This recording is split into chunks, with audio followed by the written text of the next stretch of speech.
I was told to speak English, so I'll pick up in English. So thanks very much for having me here. I'm quite excited to talk about my everyday work life and give you some insights on what we're doing on speech recognition. I explicitly will only talk about speech, as the other two speakers will be more on the gesture topic. So I always love when I go in presentations to start with a short video. So I hope if I go here, some of you might know this video. It's actually one of my favorites, and it's actually the best motivation for talking about speech recognition. So some of you might recognize it. Mayday, mayday. Hello, can you hear us? Can you hear us? Can you... Over. We are sinking. We are sinking. Hello? This is the German Coast Guard. We are sinking. We're sinking. What are you thinking about?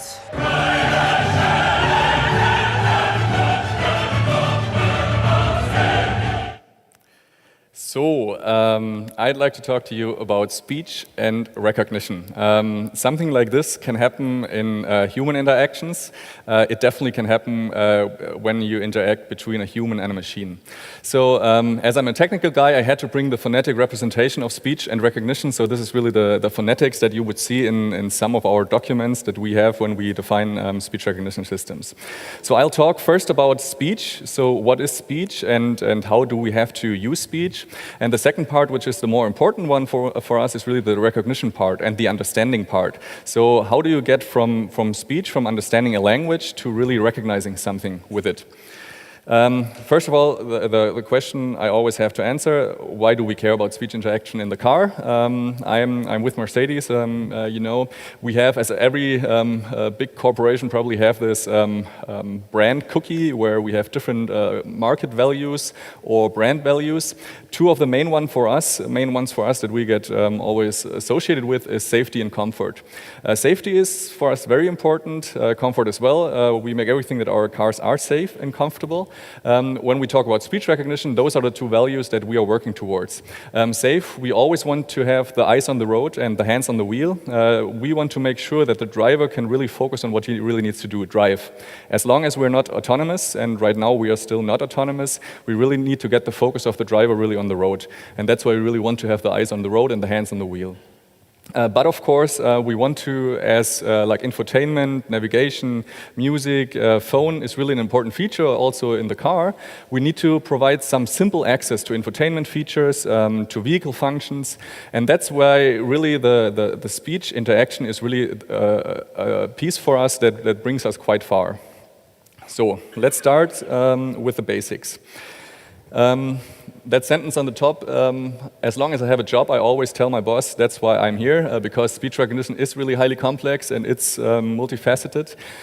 Basically, in the very beginning, what you get is a wave in a 3D space that is somewhat represented like this. That, of course, requires you to have some microphones placed somewhere. Normally, it's either in the ceiling somewhere or in the mirror, in the inside mirror. What I've put down here is that mobility increases complexity, because probably later on you would ask yourself, well, Siri does it, Google does it, what is special about us? Special about us is really that we think we increase complexity. Now we probably need to turn up the volume a little bit. I have, just to make it a little bit more, to understand why it's more complex, I have 3 or 4 audio files. The first one that I'm going to play now is basically a navigation command in a studio-like environment. Filterstadt, Sielminger Hauptstraße 54. So this would be a guy sitting in a studio having a microphone right in his hand.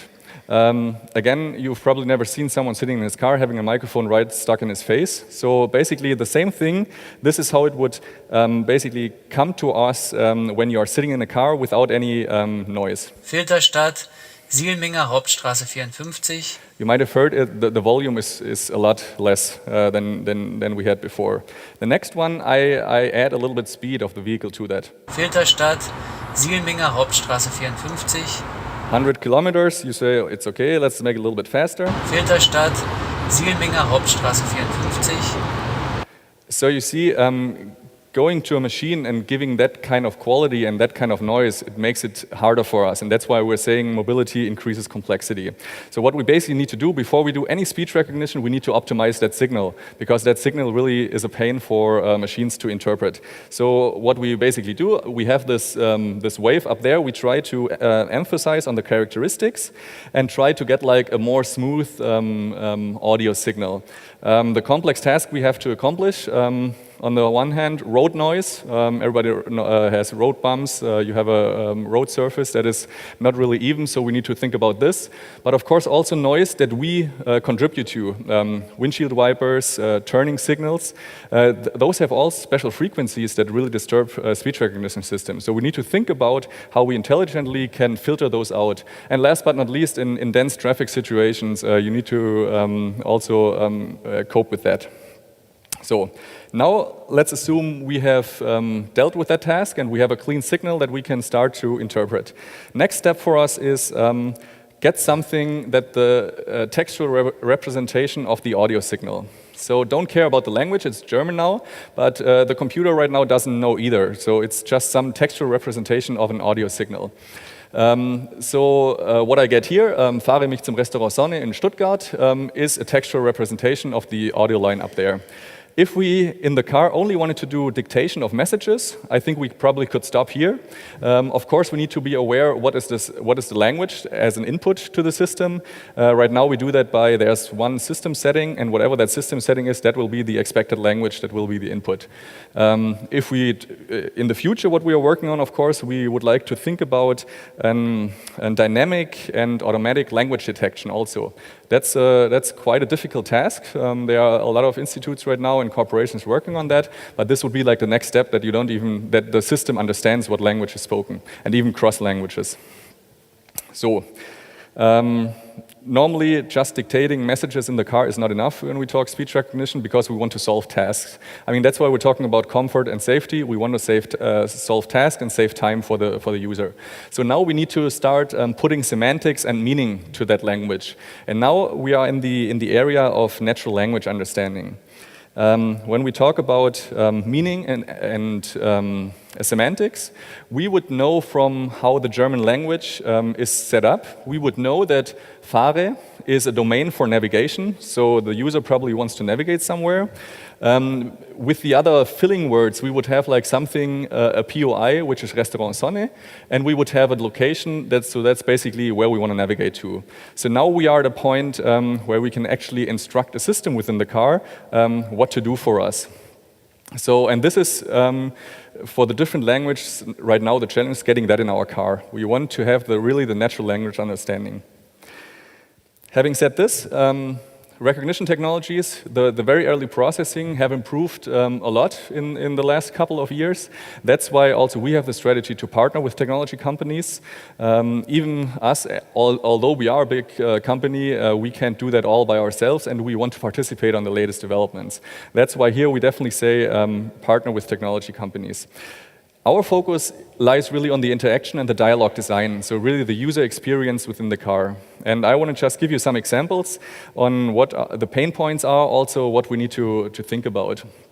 First example, intelligent dialogue design, solving tasks cooperatively. You might have used Siri before, and don't get me wrong, Siri is really, it's set the benchmark, and I'm really happy with Siri because it put a lot of focus on my work. But what Siri does in many times, either it does when it doesn't understand you, or it has some function, it searches the web. When you're driving at 140 on the Autobahn, you can't just start with a web search. It's not meaningful for the user. So this way, for a tablet or for something, a screen that you have in our hands, it's a good way to do it. In a car, it's not a good way, because you need to be cooperatively, you need to give some options to the user. So we would need to think about and translate this behavior, how would this be within a car? A second one, meeting users' expectations. I stumbled across this sign. I'm not sure if you are aware of that. It's like when the first Edison electric light got introduced. And I love that they were trying to light it with matches instead of using the key, the knobs on this side of the door. This translated to us means in the very early stages of speech recognition in the vehicles, let's say domain phone calling, we had the options of dial a number, and then you were able to dial a number, of course, 075224242, whatever. Today, this is not the user expectation anymore. Today, they want to talk about names. Nobody knows numbers anymore. So today, of course, we need to be able to say, dial David Menzel, and this is basically the number. So of course we need to be very close to the market and to the user expectations to see what they want and how they really want to intuitively use the system.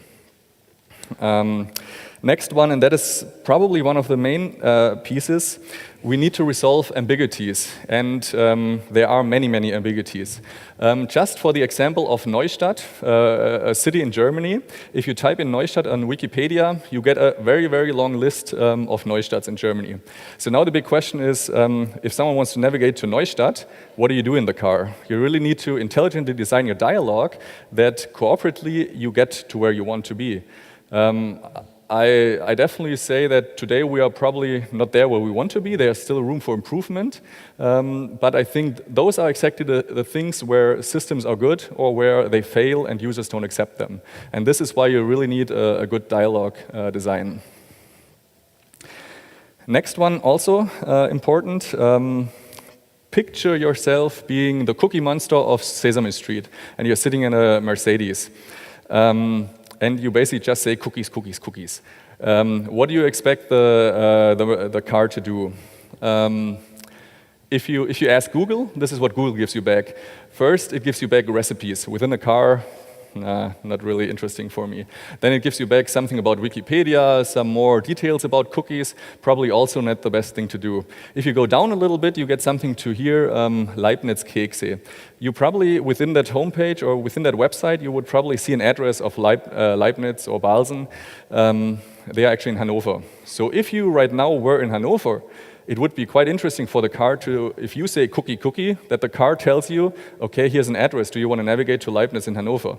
Of course, if you are somewhere today in Berlin, it would be a little bit hard just for a couple of cookies to go to Hanover. So there I would expect that the car understands I want a bakery where I can get some coffee and maybe some cookies. So this is why we're saying we need the context of the car. And this is one of our strengths. We have a lot of context. We have parallel applications. We know where the user goes in normal ways. And we also know what other things are currently going on the system. And this will be a big area of the future where we're looking into how can we get this context even better. Which challenges are we addressing right now, which are probably coming within some of the next vehicle generations? One thing is speaker recognition. Especially in our cars, we normally have 4 seats. It would be quite interesting to think about recognition for different seats, because use cases might be very, very different. Multi-party recognition, same thing. You have an open system, an open microphone. Why don't you give the option to speak up to any of the passengers and to also detect which seat is currently talking, and maybe you have some settings that are special to that seat. Keyword activation for speech activation. I mean, Google and Siri do it already. So you can say, hey Google, okay Google, hey Siri. That is working. Again, in our environment, with all the noise we have around us, that's a challenge. So we are working on this one. Predictive user experience is something we are closely looking into. Just as I said before, the context is important. The context is the situation right now, but there were contexts before that. Can you learn about the user and adapt your speech interaction and your whole user experience based on the context you've learned before? So we're trying to see whether we can work with machine learning mechanisms to really improve the speech recognition systems.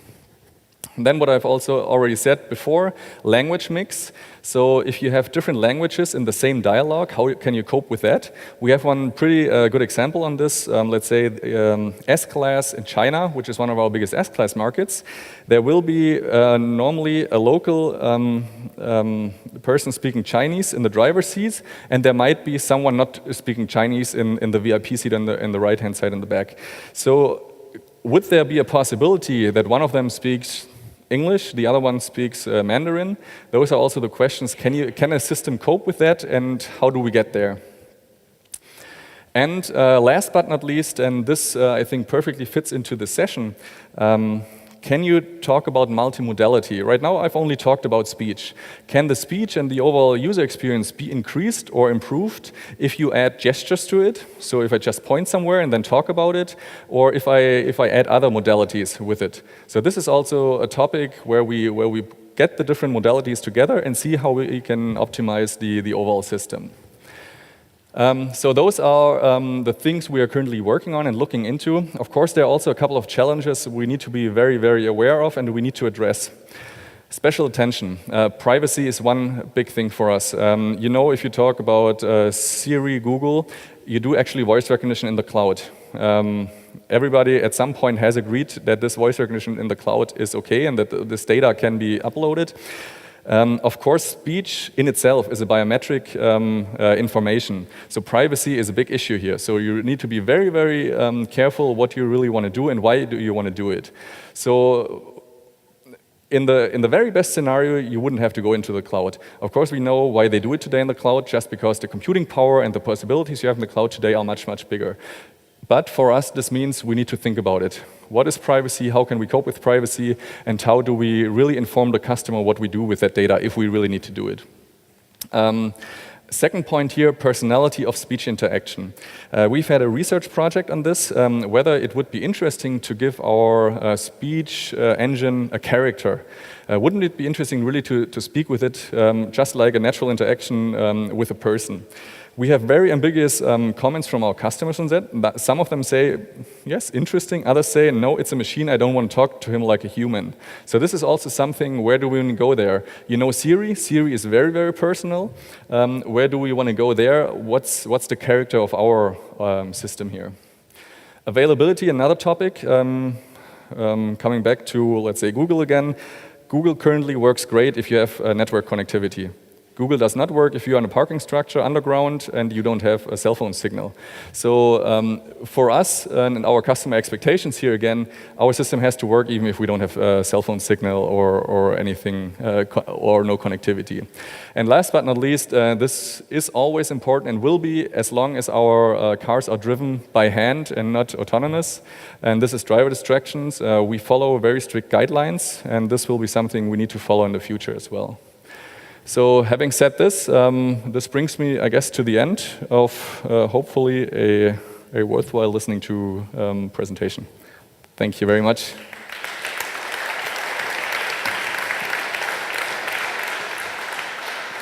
Thank you, Philipp, for your insights. And I think we're going to try and get the technology working for the next speaker, who's going to support what you just said. Thank you very much. Thank you.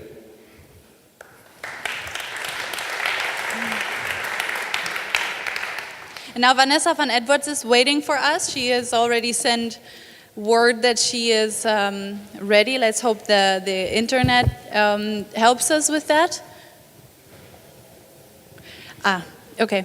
So I heard her in a workshop actually in Texas when she was giving advice about your online digital body language. And I had not been familiar with this topic before. And she talks about stuff you're not aware of. Like when you choose your profile picture, what does it say about you? She actually has some tools where you can evaluate that. And it's all about gestures and face mimics that you do that express little things that you're not Das hier ist mein Sektor. consciously doing. And you're not all awake again, if you weren't. It works, okay. Okay, so she gave some advice on how to pick your Facebook profile picture, for example, and to think about what you want people to think about you when it comes to your profile. What do you want to express? What do you want them to know about you? Or who do you want to be? And she has some advice on how you can do that. And I'm just telling you more about that workshop. It's also about figuring out what kind of personality you are and what you are compatible with. I guess also when it comes to jobs or your website, for example, she has a really interesting way of putting her website. Her website is Science of People because she's running a lab where she's actually looking into digital body language and researching it to figure out how it all works.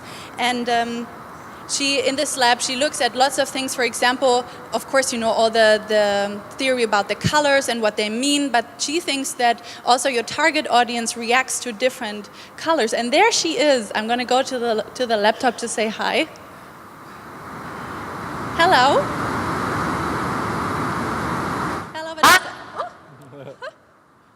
That's loud. We can see you and hear you. You're on Okay. on a very big screen. We're going to put you full screen. Great. So I told the people a little bit about your background and about the workshop I was lucky to attend in Texas about digital body language, and I think they're all warmed up for you now. And you can just go ahead. We just heard a little bit about gesture control in the car of the future and today, and now we're interested to hear about your perspective on the story. Great. I'm just trying to share my screen. Hold on one moment. We're going to share it for you. It's a nice morning with you. It's already evening All right. here. You got my screen up on your screen? Yes. All right, It's not wonderful. full screen yet. Hopefully that it's showing full screen for you. Not yet. No, we can see your Skype wrapping. Can you make it full screen?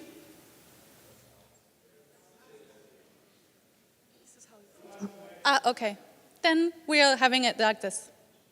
All right, so as long Have as you fun. can see, we're good. So I'm very happy to be here today and talk a little bit about digital body language. What digital body language is our nonverbal cues within our mobile devices and our apps. And what we like to do is integrate human behavior into technology. And so what we do, I run a human behavior research lab in Portland, Oregon, and we take the latest human behavior research on how we use our technology and then integrate that into the user experience and usability. So very briefly, since I only have a few minutes today, I wanted to talk about what makes up digital body language. There are actually 10 different laws of human behavior within body language, but we're going to talk about the most important 3 today. And when we're talking about nonverbal cues, we're talking about logos, pictures, landing pages, ads, videos, user interface, and colors and fonts. Those are sort of the assets that make up digital body language. On the flip side, those assets draw us, they cause us to change our perception of a brand's first impression, the trust indicators of that brand, the brand values, the brand's credibility and memorability, and then, of course, the purchase decision if someone decides to click or buy or stay with an app or a mobile interface, and then loyalty to that brand. And that's what those digital cues bring out. Very briefly, I thought one thing that I would start with just to show the impact of nonverbal is this slide of all these different faces. So one study was done at Tufts University by Nalini Ambati. And what she did was she wanted to know what kind of cues are sent by a face. And as we know in our mobile experiences, we see pictures all the time, whether we're in dating apps or we have avatars or profile pictures, and we don't realize how many cues are being sent off in those small pictures. So what she did was she devised a very clever experiment where she had people look at these a grid of faces. She had them try to guess who was the most influential. Now, all the pictures you see in front of you are taken from this Fortune 500 list. Some of the CEOs in front of you are the top members of the Fortune 500 list. In other words, they are the most successful, influential. And some of them are from the bottom of the Fortune 500 list. And what they did was they wanted to know if participants could tell just by looking at a picture which were the CEOs that were the most and least influential. And people were accurately able to do it. They were able to glance at a picture and guess who made the most money and who made the least money. Now, here's the trick with this study, is the longer they let someone look at a face, the worse their ratings got. So for the last few minutes, I've had this picture up, and you've been hopefully second guessing your guesses on who you thought was the most influential. So let's actually play that game. I'm going to have us play it right now. So here are 3 different pictures of CEOs. I want you to guess who you think is the most influential. Do you think it's A, B, or C? You can raise your hand if you think it's A, raise your hand if you think it's B, raise your hand if you think it's C. So the answer is B.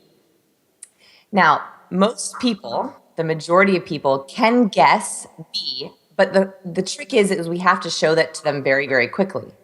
And so what we found was in our lab is this works on Twitter as well. So what we did is we replicated this experiment. We pulled random pictures of people on Twitter, and we showed our users in our lab these 3 different pictures. And we asked them, based on their photos, who do you think has the most followers on Twitter? And we found, again, that the longer we left this up, like hopefully right now you're looking at these images and you're second guessing yourself and you're trying to figure out who has the most followers. So how many people think it's A? How many people think it's B? How many people think it's C? So the answer is A.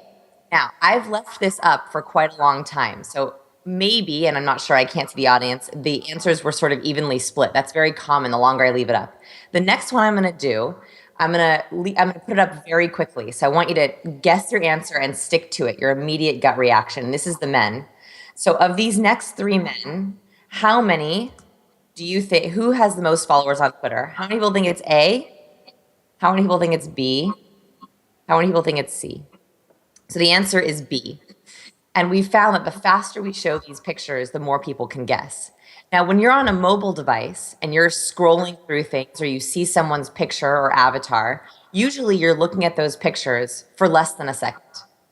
And you make so many of your unconscious decisions based on the nonverbal cue in those pictures.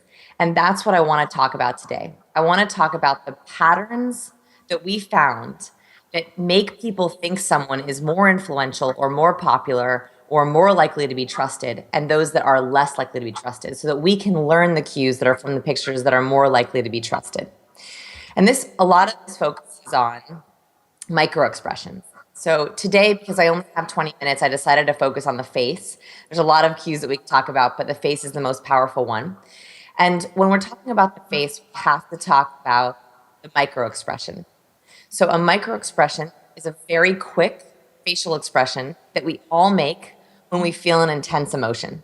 It's involuntary, so we make it no matter what we're feeling. We cannot control that very quick micro-expression. It happens in about 1/20th of a second, very, very fast. And we found is that whether you're watching a video on your phone or you're looking at a picture, our brain is constantly scanning for these facial expressions. And I want to point out there are actually 7 universal facial expressions. Today, I want to talk about my favorites that come up especially in the mobile world the most, because they're the ones we really have to watch out for. So the first microexpression that we should all be able to recognize and hopefully eradicate from any of our mobile experiences or be on the lookout for is contempt. So contempt is a one-sided mouth raise, and it's kind of like a smirk. It's when someone pulls their mouth away or the eyes kind of narrow at someone. And the importance of this is that it is an incredibly powerful facial expression. Even though it's really simple, most of us think that the contempt or the smirk is a partial smile. But it couldn't be more opposite than a partial smile.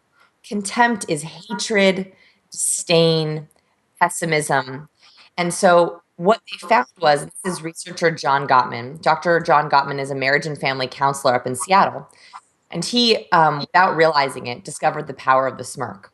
What he did is he wanted to look at one of our, I think, biggest questions in the marriage world, which is, why do couples get divorced? So what he did was he studied a few thousand couples. He brought them into his lab. He tested them on everything he could think of. He tested them on hair samples, urine samples, blood samples. He gave them personality tests. He gave them IQ tests. He videotaped them interacting. He interviewed their friends and families and kids. And then he followed them for 30 years. What he was looking for was patterns to see why did some couples get divorced and why did some couples stay together. What he found was at the very end of the experiment is that the couples that got divorced made a small smirk or contempt microexpression in the very first intake interview. In fact, it was so powerful, this smirk, that he can predict with 93.6% accuracy which couples will divorce in 30 years just by looking for contempt. So when we're designing things, when we're looking at pictures, when we have videos, when we have intro videos, we have to realize that one small smirk is like planting a seed of disrespect. It is very difficult to build brand loyalty, to get purchase decisions, and to give a user a pleasant experience whenever you have contempt or a smirk showing in any of your pictures. But just go on Twitter, and I challenge you to go to your LinkedIn profile and your Twitter picture and your Facebook picture and check and make sure you don't have the smirk. I would say at least 40% of the pictures that I see on social media include a smirk. People don't even realize what they're sending. You'll see this in celebrities that bother us. A lot of celebrities that use the contempt microexpression, they kind of grate on our nerves, they irritate us a little bit. Here in the US, when politicians show contempt, their approval ratings drop. So it's also a very powerful cue for just your brand personality. All right, let's move on to the next microexpression. And this one is happiness. So happiness, most people think, is very simple. They think happiness is just a smile. The trick with happiness, though, is actually not what you think. Happiness, the only true indicator of happiness, is when the smile reaches all the way up into the sides of our eyes, the little muscles on the sides of our eyes. Women fondly call this the crow's feet wrinkles. So you'll notice in these videos the difference between a fake smile and a real smile. So in the fake smile, you have someone who smiles all the way up to their eyes. You can tell that she goes all the way up into her eyes. And in the real smile, in the fake smile, she just leaves it in the bottom half of her face. So we know that when you're taking profile pictures or when you're in a video, inauthenticity or lack of passion, lack of engagement comes when people see a fake smile instead of a real smile. It's kind of a trigger for people to go, ugh, this is not a brand that I could relate to. This is not a real brand. This is not an authentic brand. This is not a brand I could trust. And this is with both corporate brands, big corporate pictures and photos, even stock images, and also individual personalized avatars and photos. So this fake versus real is one of the easiest ways to show authenticity. What we found is that celebrities who have not Botoxed their smile wrinkles, a lot of celebrities will Botox or get plastic surgery so that their authentic smile wrinkles disappear. We see them as fake and posed and authentic. Whereas celebrities that use their entire face, we really like them because we see them as authentic and like that next door neighbor. We really want to be friends with them. They have this really wholesome, loyal brand. Whereas all these celebrities who have these Botox wrinkles, they don't smile all the way up into their face, we see them as sort of inauthentic. Especially politicians here in the US that don't smile with their full face get very bad ratings. So let's talk about number 3. This is fear. And this is, I think, one of the hardest ones to spot because we don't realize it's happening. So fear, from an evolutionary perspective, is when people widen their eyes, drop their mouth open, and raise their eyebrows up their forehead. It's when you see the whites of someone's eyes. Now, most people will tell me, Vanessa, I'm in a business world. No one is showing fear during business, or no one's showing fear in their profile pictures or their videos. The problem is that we actually show fear if we're anxious about someone who's taking the photo. Sometimes we can accidentally show fear when the light is too bright in our pictures or our videos. And so what happens is that not only does a fear picture show anxiety, so it makes you look like you are low confidence or low competence, but it also produces anxiety. For example, I have these 2 videos playing, and as you watch these, you should actually begin to feel a little bit anxious. The reason for that is it's called the facial feedback hypothesis, and it's that our brain mirrors what we see. So when you see a fearful face, you actually begin to feel that fear with them. It's the basis of empathy. So if you have fear in any way, shape, or form, and this can also be in cartoon characters, avatars, stock images, videos, it actually begins to produce fear in your user. So you see this sometimes in pictures where people have widened their eyes just a little bit above their pupils, so you see the whites of their eyes. So you see this over and over again with different pictures, and people will choose these photos without realizing that what they're showing is a deep kind of anxiety. This also can happen in videos, and people are using their mobile devices more and more to watch and consume all kinds of video content. People can accidentally show fear when they forget lines, when they have stage fright. Sometimes teleprompters will accidentally produce fear based on where they're placed.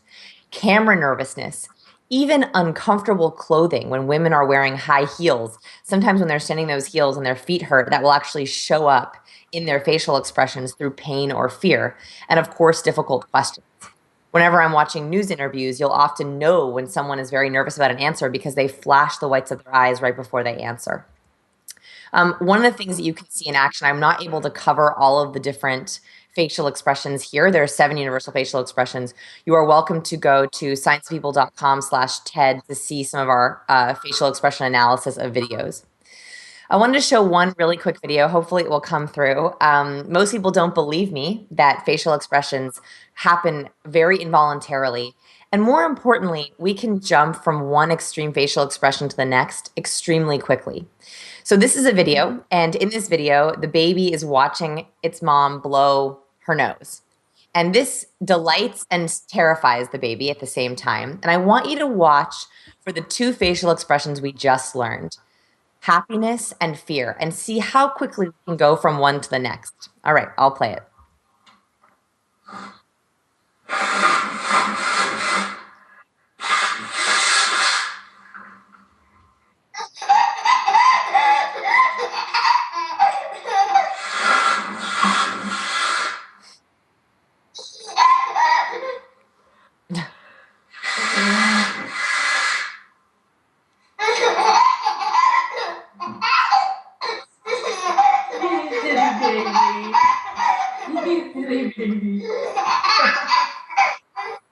Does mommy's nose scare you when I blow it? Does that scare you when mommy blows her nose? Yeah?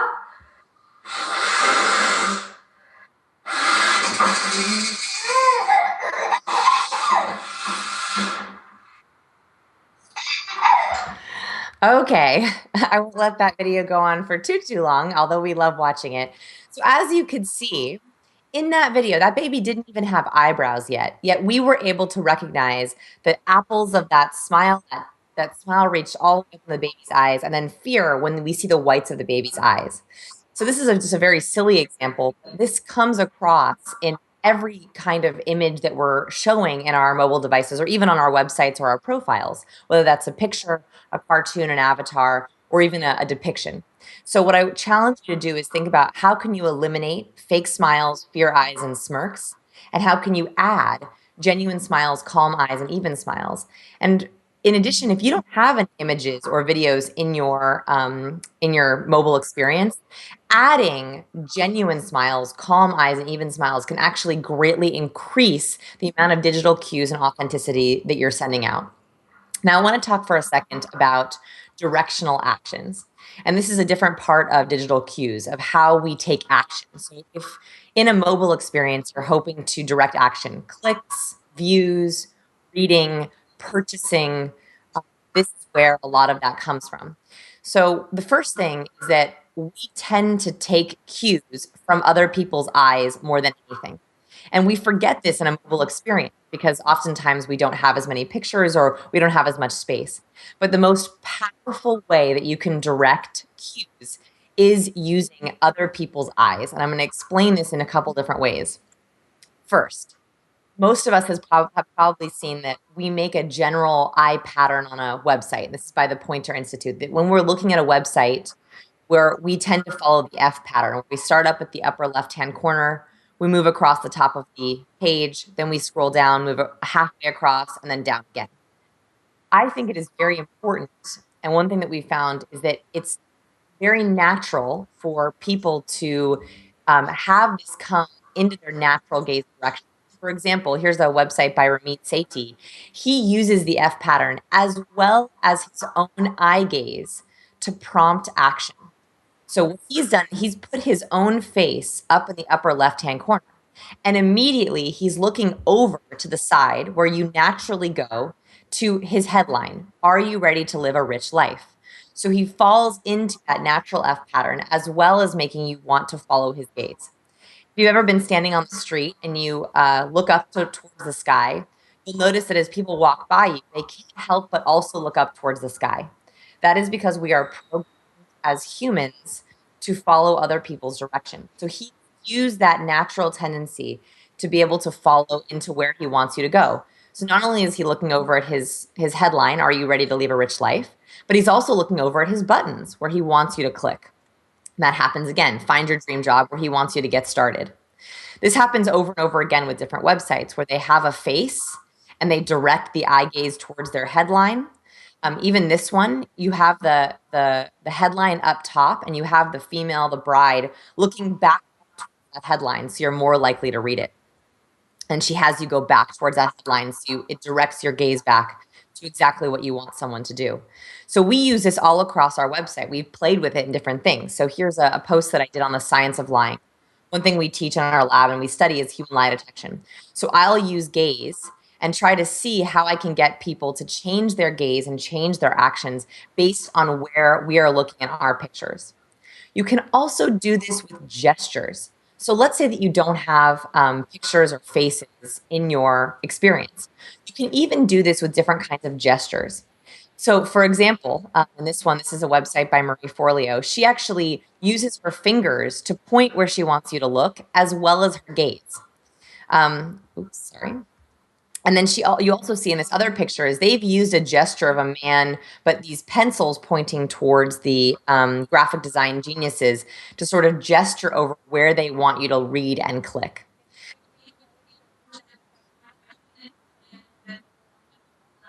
I didn't see it, but now I know. This last thing is gestures are used. Even this little monkey is not even a real person down at the bottom, but they've used this weird flashlight gesture to be able to show that they want you to read, "You have the right to know." So they've used gestures in a very interesting way. So here I challenge you to eliminate confusing gaze cues and any gazing away from content, and adding in the natural F pattern, the gaze and gesture to headlines, and gazing and gesturing for action.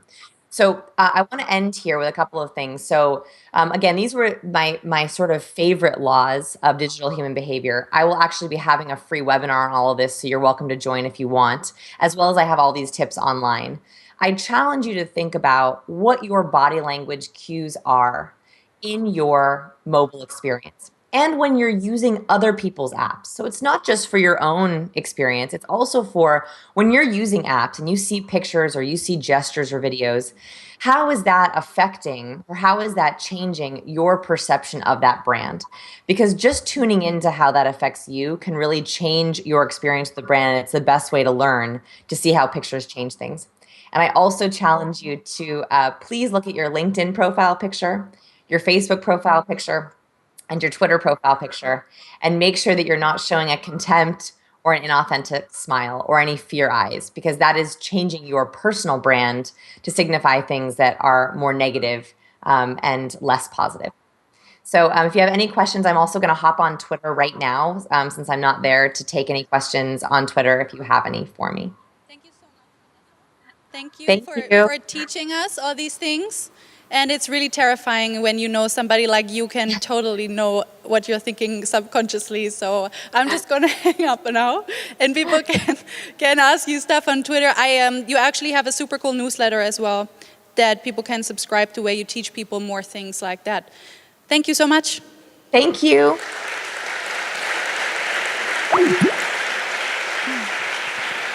And now for the last part of our session, we're going to have the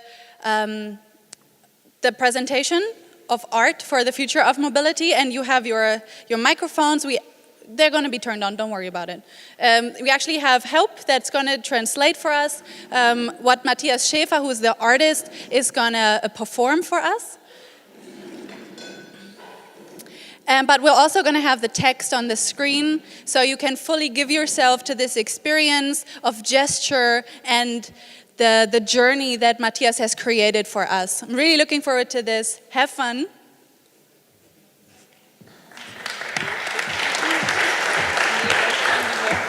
Thank you. Before I'm going to start, I would like to introduce myself. My name is Mathias, and I'm going to speak German Sign Language. These are my two interpreters. They're going to speak English for you. Thank you. I was born deaf, and so when I grew up, I didn't hear anything, so I don't know that. So I grew up visually, and I got all the information through my eyes. Through signals, through body language. This is all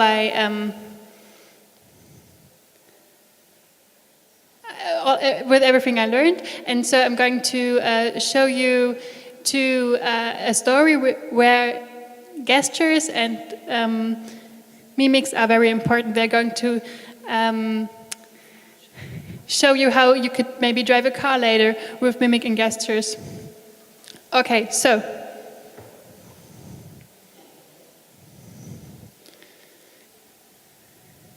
I'm going to use my facial expressions. They have some meanings and a grammar meaning also in German Sign Language. Then I have to move my body, and my head also has meaning, and also I have my hands. And there are 38 different hand shapes in the German Sign Language. They have a meaning.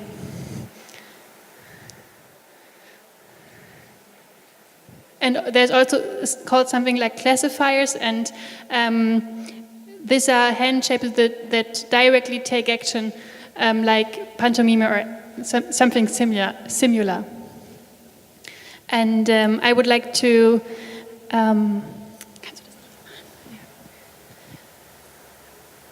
If you don't understand everything, just let the gestures and mimics that I make give you a feeling of what might be the content of my performance. There's only parts that will be written. There's more in it, and the interpreters just read short parts of it. But there's more content in what I'm signing.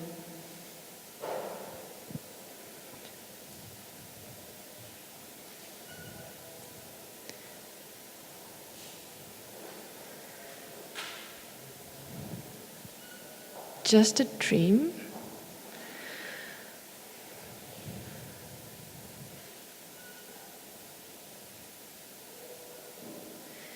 I go to sleep, and then I have this dream.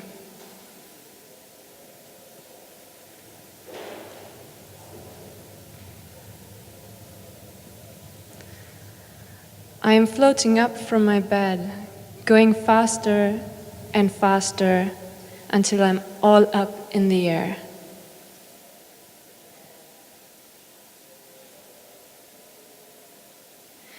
The sky is covered by dense clouds. I'm flying through the clouds.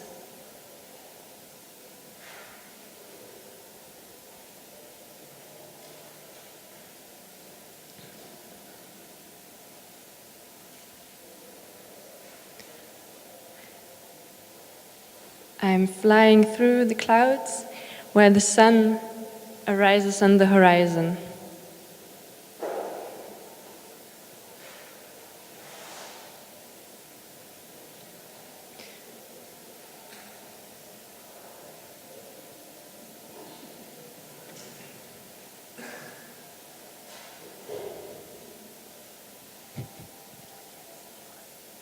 Suddenly, the clouds open up. There's a gap. I slow down to fly through this gap.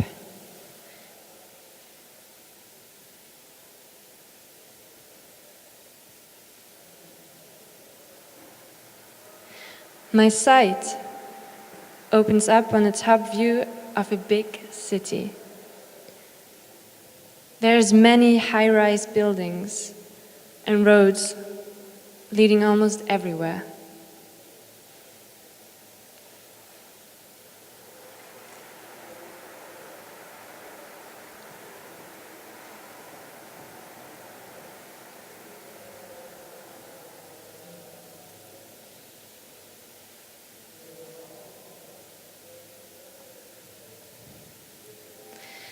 I fly deeper down towards the city center.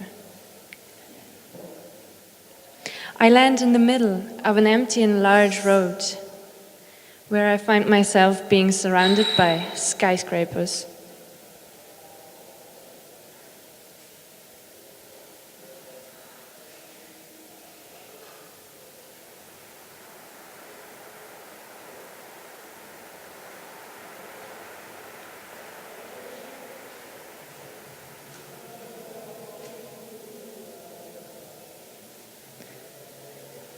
Between the skyscrapers, the day's first rays of sunshine break through, and they are reflected by numerous windows.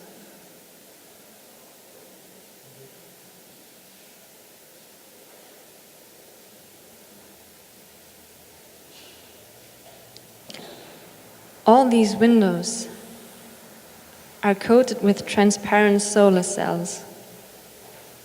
They feed energy to underground batteries.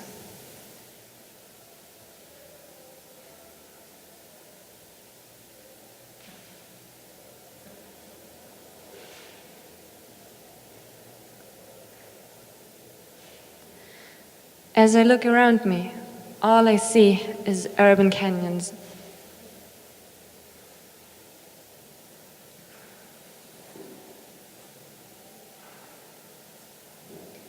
There is no one to be found around me. Far and wide, blank emptiness. I raise my right arm to hit my watch.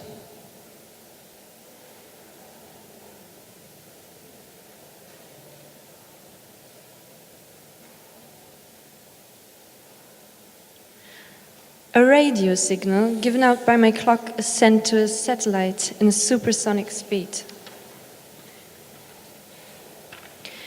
Having received it, the satellite sends the signal to a main computer, which is situated in a garage full of egg-shaped cars.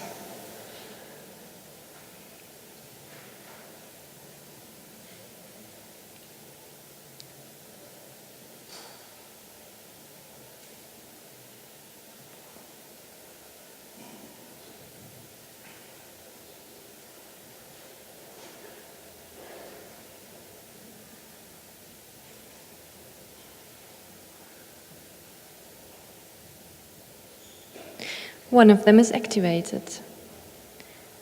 It is taken upwards by an elevator.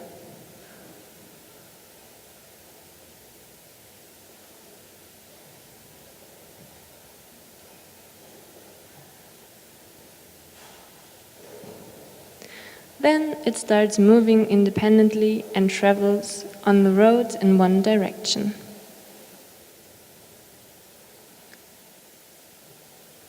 In a top view perspective, you can see it taking its way through the city. It is heading towards me.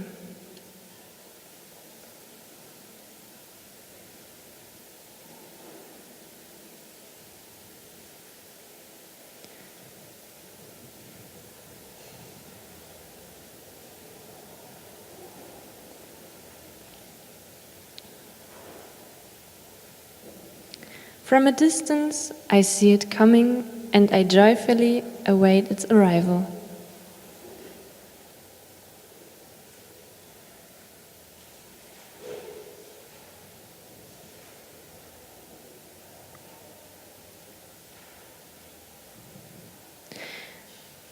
The egg-shaped car gently pulls over and stops in front of me. The doors open up widely.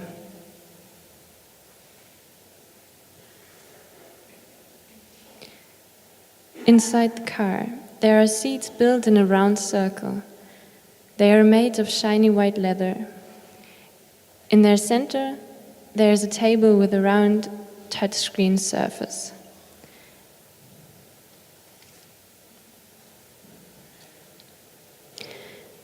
As I get on the car, the doors close behind me.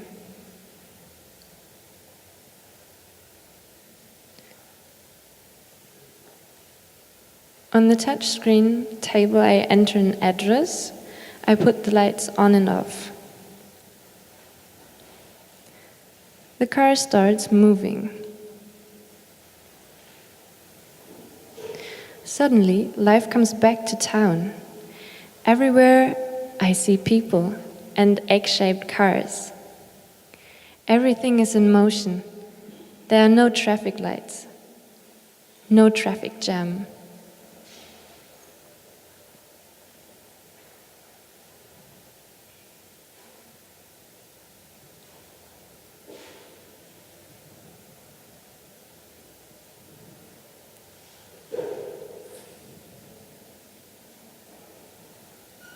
There is a central computer controlling the traffic's flow. It is a good and safe feeling.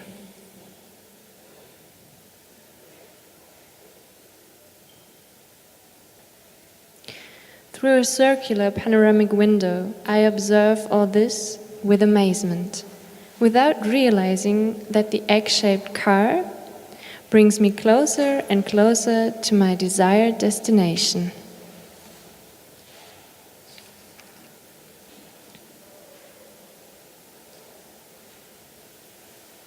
Having reached my destination, I get out of the car. There's a beautiful woman waiting for me.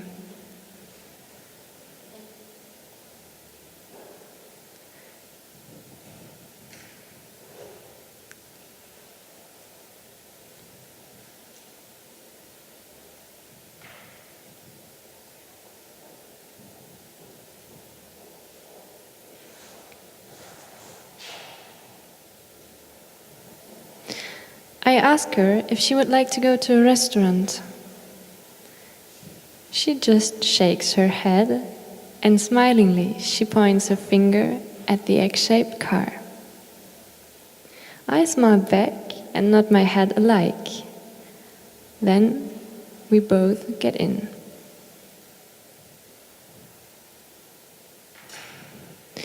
The doors gently close, and the car drives away to an unknown destination.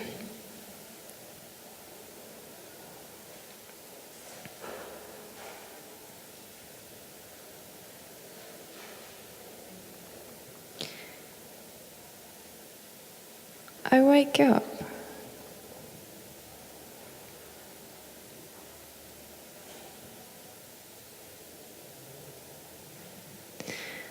I smile about this dream.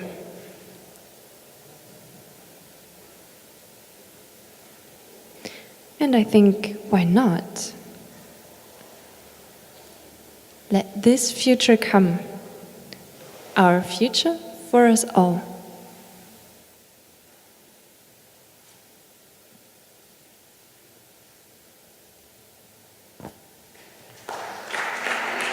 This is how you clap and